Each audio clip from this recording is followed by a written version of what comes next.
কোনো কিছুই অধরা রোল, কোনো কিছুই অধরা নয়। সেদিনকে সকালবেলা কতগুলো লোক ঘরের মধ্যে ঢুকেছিল, যারা সন্দীপ ঘোষের বশংবদ, তাদের মধ্যে এমন 3 জন দাঁড়িয়েছিল যারা ফরেনসিক বিশেষজ্ঞ। দুরকমভাবে শরীর পাওয়া গেছে, দুটো আলাদা আলাদা চাদরে। যে ঘরে ওখানে ঢুকতে হয় সেটা একটা নার্সিং স্টেশন পেরিয়ে ঢুকতে হয়। সেই নার্সিং স্টেশনের গায়ে লাগানো আছে দুখানা মানে ওয়ার্ড। তারা কেউ চিৎকার শুনলেন না, এবং চিৎকারটা বন্ধ করার জন্যই একদল গলা টিপে ধরেছিল, একদল মুখ চেপে ধরেছিল। এবং এই যে বলা হচ্ছে একটা লোক একই সঙ্গে সঙ্গে স্ট্র্যাংলিং এবং স্মদারিং হতে পারে না, তাহলে ওখানে আর একটা লোক ছিল বা আরও একাধিক লোক ছিল। ওই দুটো লোক মিলে 25টা আঘাত তৈরি করে ফেললো। বাবা মাকে 3 ঘন্টা ঢুকতে দেওয়া হয়নি, তার আগে অতগুলো লোক ঘরের মধ্যে ঢুকে বসেছিল। বাইরে যখন যারা ছবি তুলেছে তারা নির্যাতিতার শরীর আর একরকমভাবে তুলেছে, একটা চাদরের রঙে তুলেছে। যখন বাবা মা দেখতে গেছে তখন সম্পূর্ণ অন্য চাদর, অন্যভাবে নির্যাতিতার শরীর শোয়ানো। তা সুতরাং অধরা কোথায়? সবই তো ধরা যাচ্ছে। এবং সকালবেলা গিয়ে বলেছে আত্মহত্যা। এই সবটা যারা করেছেন তাদের ধরার দরকার, তাহলেই আর অধরা থাকবে না। এবং সেটা কলকাতা পুলিশ এবং কলকাতা পুলিশের প্রধান বিনীত গোয়েল। এই এদের ধরলেই সবটা বেরিয়ে আসবে, কারণ এরাই বাকিটা করেছেন। আপনি বললেন ধরা যাচ্ছে, এছাড়া আপনি বললেন যে অধরা অনেক কিছুই নয়। এর পাশাপাশি আজকে যে আমাদের এই মিছিলের যে স্বর রয়েছে, বা সব ক্ষেত্রের মানুষ যে মিছিলের দাবি নিয়ে, বিভিন্ন দাবি নিয়ে জাস্টিস ফর আর.জি. কর বলে পথে নেমেছেন, জাস্টিস কি পাওয়া যাবে? কি মনে হয় আপনার? দেখুন, হাতের কাছে এখন একটাই মাত্র জিনিস পড়ে রয়েছে, সেটা হচ্ছে ওর অটোপসি রিপোর্ট। যে অটোপসি রিপোর্টকে চ্যালেঞ্জ করলে আমার মনে হয় অনেক কিছু বেরিয়ে আসবে। কারণ অটোপসি রিপোর্ট যিনি করেছেন আর যারা ছিল সঙ্গে, তারা কিন্তু সবাই এখনো বেঁচে আছে এবং সবাই এখনো দাঁড়িয়ে আছে। তাদের যেই মুহূর্তে বলা হবে যে আপনি যদি এই ইনজুরিটা এইখানে লেখেন, তাহলে দেহটা এভাবে থাকে কি করে, এভাবে প্রচুর প্রশ্ন, যে প্রশ্নগুলোর উত্তর পাওয়া যাবে। এবং এই আজকেও সকালবেলা একটা মেয়েকে পাওয়া গেছে, আজকেও সকালবেলা। কিন্তু যদি মনে করে থাকেন যে আগের যে 21টা কেস সেই কামদুনি থেকে যেভাবে চেপে যাওয়া গিয়েছিল এবার সেভাবে চেপে যাওয়া যাবে, তা কিন্তু হবে না। আর ওই যে মাননীয়া বলেছেন ফোঁস করতে তার সাঙ্গপাঙ্গদের, এই ফোঁসটা উল্টো দিকের ফোঁসটা কি হতে পারে 14 তারিখ রাত্রিবেলা দেখা গেছে। সুতরাং উল্টো দিকের ফোঁসটাও কিন্তু সাংঘাতিক হবে এবার।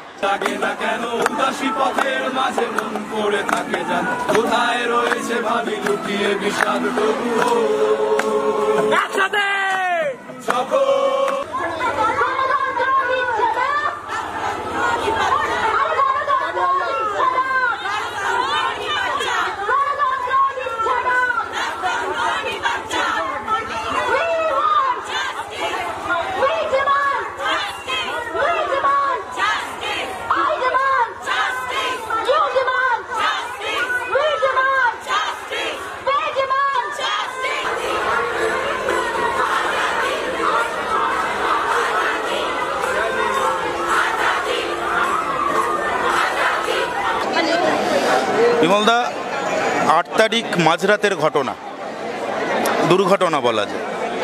আজকে 27 তারিখ, প্রায় 20 দিনের বেশি অতিক্রম করতে চলেছি আমরা। এখনো পর্যন্ত কোনো রকম দোষীদেরকে ধরা গেল না। আজকে আপনারা আবার রাস্তায় নামছেন, কি বলবেন এই বিষয়ে? দেখো, রাস্তায় রোজ নামতে হবে। এই যে তুমি একটা শব্দ পরে ব্যবহার করলে, দুর্ঘটনা, এই শব্দটা আমার কিঞ্চিত আপত্তি আছে। দুর্ঘটনা নয়, আমার ধারণা, আমার ব্যক্তিগত অভিমত, আমি ভুলও হতে পারি, সেটা বিচার ব্যবস্থা ঠিক করবে। এটা একটা পরিকল্পিত ঘটনা। দুর্ঘটনা ঘটে রাস্তায় বা কোনো হোঁচটকে পড়ে যাই তা তো নয়। আমাদের একজন সহনাগরিক চিকিৎসক, তিনি রাস্তা দিয়ে হেঁটে যাচ্ছিলেন না, তার নির্দিষ্ট কর্মস্থলে ছিলেন, সেইখানে তাকে পরিকল্পিতভাবে হত্যা করা হয়েছে বলে আমার ব্যক্তিগতভাবে মনে হয়। এবং সেই হত্যার কুলকিনারায় যে 21 দিন 20 দিন বলা হচ্ছে, এখনও কুলকিনারা হলো না। কেন? কি কারণ? কত অপদার্থ সরকার হলে এই কাজটা করতে পারে? যে সমস্ত প্রমাণ লোপ করে দিল। প্রমাণ লোপাট করে দেওয়ার পেছনে কারণটা কি, অভিসন্ধিটা কি? ওই 7 রুমে কারা কি ছিল সেদিন ভিড় করে? 3-4টে প্রশ্ন করলেই তো হয়ে যায়। কেন সন্দীপ ঘোষকে সাত তাড়াতাড়ি আরেকটা জায়গায় বদলি করে তাকে প্রতিষ্ঠা দেওয়ার চেষ্টা করা হলো? তার সম্পর্কে 2023 সাল থেকে যত অভিযোগ আছে, কেন তার তদন্ত করা হলো না? এই প্রশ্নগুলো সাধারণ মানুষ করবে না? তার বাড়ির মেয়ে চলে গেল, মা দেখতে পেল না, বাবাকে খবর দেওয়া হলো না। খবর দেওয়া হলো যখন তখন ভুল খবর দেওয়া হলো, মিথ্যে খবর দেওয়া হলো। একটা মিথ্যের মোড়কে চলছে এই সরকার। এই সরকার যতদিন বসে আছে এখানে, ততদিন এরকম ঘটনা আরও ঘটতে পারে, এই আশঙ্কাই তো পথে না। বা কোন সমাজ ছেড়ে যাচ্ছি আমরা? আমরা যারা খানিকটা বয়ঃপ্রাপ্ত হয়েছি বা আমার চেয়েও যারা অধিক বয়স্ক, সেই মানুষেরা কোন সমাজ আগামী প্রজন্মের কাছে দিয়ে যাচ্ছে, যে সমাজটাকে পুরো ধ্বংস করে দিয়েছে। 2011 সালের পর থেকে পশ্চিমবঙ্গে যত খুন, জখম, ধর্ষণের ঘটনা ঘটেছে, তাদের কোন কুলকেনা করতে পেরেছেন এই সরকার? সবসময় আড়াল করবার চেষ্টা করেছেন। কেন? কেন এই আড়াল করবার চেষ্টা? কেন প্রকৃত দোষীরা এখনো পর্যন্ত শাস্তি পেল না? এই দাবি নিয়ে রাস্তায় পথে মানুষ নামবে না। এবং রাস্তায় নেমেছে কিন্তু কোনো নির্দিষ্ট রাজনৈতিক দলের আহ্বানে নয়। 14 তারিখ স্বাধীনতা দিবসের রাতে যে লক্ষ লক্ষ মেয়েরা ডাক দিয়েছিল রাত দখল করবার, তারা কি কোনো রাজনৈতিক দলের মদতে বা প্রশ্রয় দিয়েছিল? তা নয়, তাদের বিবেকের তাগিদে দিয়েছিল। এই মুহূর্তে রাস্তায় নামা উচিত বলে মনে করেছিল। আর নয়, অনেক দেরি হয়ে যাচ্ছে। আর কত মূল্য দিতে হবে? এই সরকার বলতে পারবেন আমাদেরকে যে আর কত মূল্য দিতে হবে? আর যদি আপনারা না পারেন, আপনারা সরে যান। মানুষ তো আপনাদের রায় দিয়ে সরকারে এনেছে। সুতরাং মানুষের প্রতি বিশ্বস্ত থাকা, মানুষের দুঃখ, দুর্দশা, জ্বালা, যন্ত্রণাকে প্রতিকার করাই আপনার কাজ।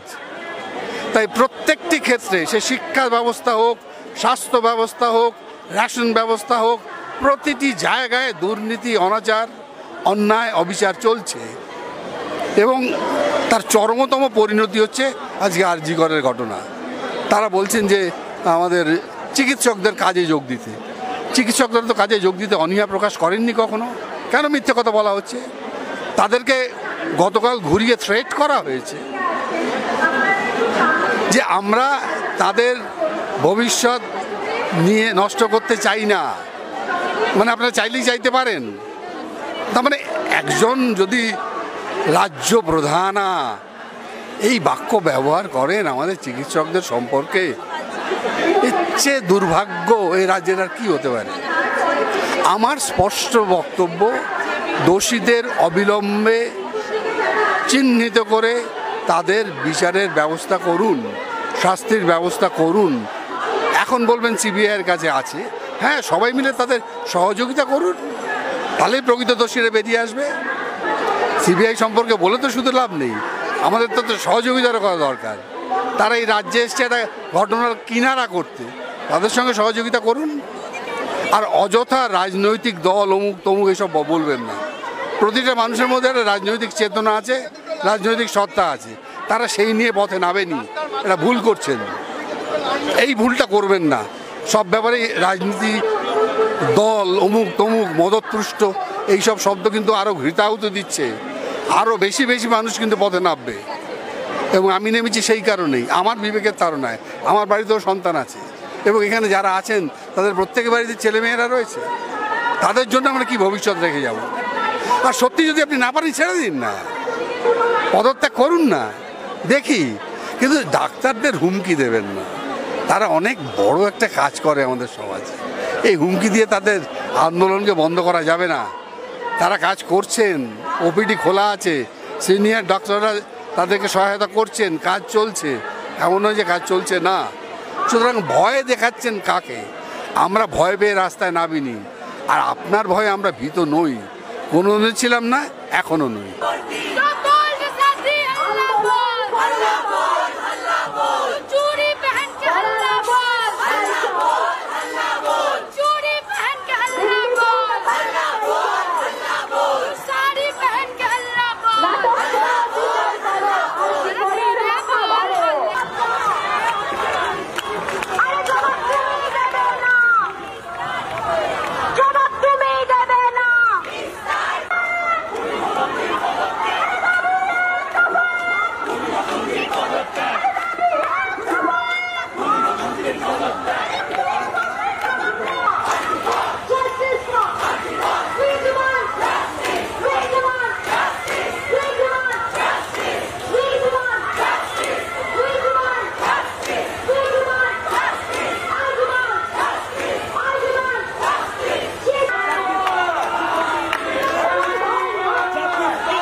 তারিখ থেকে আজকে 29 তারিখ, মর্মান্তিক ঘটনার পার হয়ে গেছে 20 দিন। তার মধ্যে নানা রকম মিছিল হয়েছে এখনো পর্যন্ত। আজকে ক্রীড়াপ্রেমী সহ অনেক প্রতিবাদী মানুষ নেমেছেন, আজকে আবার আপনারা পথে নামছেন, কি ভেবে? কারণ এখানে যেটা দেখতে পাচ্ছি যে আমরা কিছু সাধারণ মানুষ হিসেবে কিছু আমাদের সামনে আসছে না, কে দোষী বা কে দোষী নয় এই প্রশ্নেতেই থেকে যাচ্ছি। কিন্তু আমরা যে ঘটনাগুলো দেখতে দেখতে এসেছি তোমাদের এই চ্যানেল মাধ্যমে, সেখানে আমরা দেখতে দেখতে এসেছি কী ঘটনা ঘটেছে এবং জিনিসটা কোন অ্যাঙ্গেল নিয়ে দাঁড়িয়ে আছে। সেখানে দাঁড়িয়ে আমার যদি আমাকে প্রশ্ন করো, আমি বলবো এই নক্কারজনক ঘটনার যারা যুক্ত, এই ঘটনায় যারা যুক্ত আছে তাদেরকে পয়েন্ট আউট করে বের করা এবং সকলের সামনে তাদের বিচার ব্যবস্থা সেই জায়গাতে হওয়া এবং কঠোরতম শাস্তি হওয়া তাদের, এটাই চাই। এটার জন্যই আজকে পথে আসা, পথে নামা, গান তৈরি করা, গান গাই, সেই কারণে আগামী দিনেও নামবো। হ্যাঁ, কারণ দেখো এটা মানুষের মনে লেগেছে, শুধু আমার নয়, হাজার হাজার মানুষের মনে লেগেছে। সবাই জানে কে করেছে সব। আজকে জাস্টিস ফর সবার স্বর, তোমার স্বর, আমার স্বর, জাস্টিস ফর আরজি কর। জাস্টিস কি আমরা পাবো? আমাদের সেই দিদিটি কি জাস্টিস পাবে? আপনি কি মনে করছেন? আমার মনে হয় আমরা যদি সবাই একত্রিত থাকি এবং আমরা যদি এইটা নিয়ে যদি এই কথাগুলো বলি যে উই ওয়ান্ট জাস্টিস, এবং আমরা যেই সব জিনিসপত্র তোমাদের মাধ্যমে দেখেছি খবরে, আমাদের দেশে নয় বিদেশেও অনেক মানুষ এটার জন্য সবর হয়েছে, দাঁড়িয়েছে, পথে নেমেছে। এটা কেবলমাত্র একটা ছোট ঘটনা নয়, এটা সাংঘাতিক একটা ঘটনা যেটা ঘটেছে আরজি করে। এটার বিচার হওয়া দরকার, না হলে ভারতবর্ষ আমরা পিছিয়ে পড়ব। আমার এটা এরকমই মনে হয় যে ভারতবর্ষ আমরা পিছিয়ে পড়ব। সারা বিশ্বের কাছে আমরা কোন জায়গায় এসে দাঁড়ালাম যে আমাদের একটা ইনস্টিটিউটের ভেতরে, আরজি কর মেডিকেল কলেজের ভেতরে একজন ডাক্তারকে এই রকম নৃশংসভাবে তাকে অত্যাচার করা হয়েছে। তার বিচার চাই, তার ডেফিনেটলি বিচার চাই। আমরা দেখতে চাই এরকম নারকীয় ঘটনা, দেখতে চাই। কোথাও কি মনে হচ্ছে বিচার ব্যবস্থাকে আরো ডিলিউটেড করা হচ্ছে বা কোথাও না কোথাও গিয়ে আটকে রাখা? বিচার ব্যবস্থা যারা করছেন বা যে অথরিটিস যারা রয়েছেন তারা যেটা করছেন, তারা নিশ্চয়ই থেমে বসে নেই। এইগুলো নিয়ে না এখন এইরকম একটা জায়গাতে কথা বলাটা একটু অন্যরকম। তার কারণ হচ্ছে আমরা আমাদের প্রতিবাদের ভাষাটা আমরা বলছি, ওনারা ওনাদের কাজটা করছেন, ওনারা যথাসম্ভব চেষ্টা করুক, ওনারা যারা দোষী তাদেরকে সামনে নিয়ে আসুক, এটাই আমরা চাই।